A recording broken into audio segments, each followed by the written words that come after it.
little skill, we might give the kirk the slip. At our communion, the pews were emptied of their regular occupants, and the congregation seated itself as it pleased. The manse seat was full of the Kirk-Capel relations of Mr. Murdoch, who had been invited there by my mother to hear him, and it was not hard to obtain permission to sit with Archie and Tam Dyke in the cock-loft in the gallery.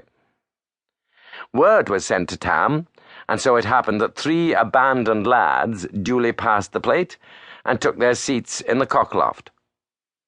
But when the bell had done jowing, and we heard by the sounds of their feet that the elders had gone into the kirk, we slipped down the stairs and out of the side door. We were through the churchyard in a twinkling, and hot foot on the road to the Dive Burn. It was the fashion of the genteel in Kirkcapel to put their boys into what were known as Eton suits, long trousers, cutaway jackets, and chimney-pot hats. I had been one of the earliest victims, and well I remember how I fled home from the Sabbath school with the snowballs of the town roughs rattling off my chimney-pot. Archie had followed, his family being in all things imitators of mine. We were now clothed in this wearisome garb, so our first care was to secrete safely our hats in a marked spot, under some whin bushes on the links. Tam was free from the bondage of fashion, and wore his ordinary best knickerbockers. From inside his jacket he unfolded his special treasure, which was to light us on our expedition, an evil-smelling old tin lantern with a shutter. Tam was of the Free Kirk persuasion, and as his communion fell on a different day from ours, he was spared the bondage of church attendance, from which Archie and I had revolted. But notable events had happened that day in his church. A black man, the Reverend John something or other, had been preaching. Tam was full of the portent.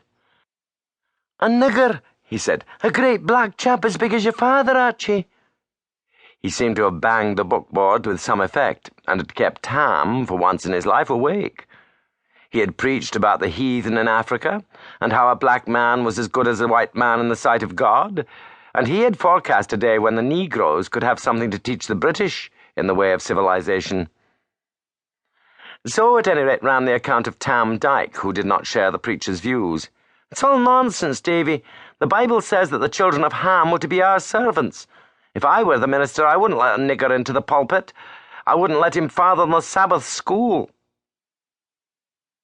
Night fell as we came to the broomy spaces of the links, and ere we had breasted the slope of the neck which separates Kirkcapel Bay from the cliffs, it was as dark as an April evening with a full moon can be. Tam would have had it darker. He got out his lantern, and after a prodigious waste of matches, kindled the candle end inside, turned the dark shutter, and trotted happily on. We had no need of his lighting till the Dive Burn was reached, and the path began to descend steeply through the rift in the crags. It was here we found that someone had gone before us. Archie was great in those days at tracking, his ambition running in Indian paths.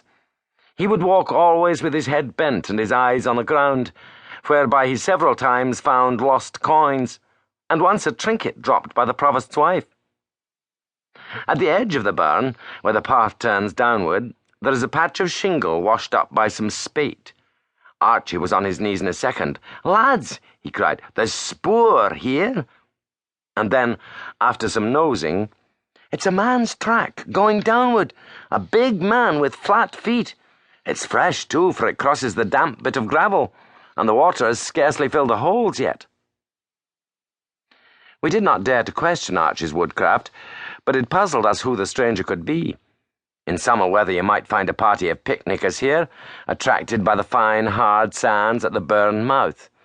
But at this time of night and season of the year there was no call for anyone to be trespassing on our preserves.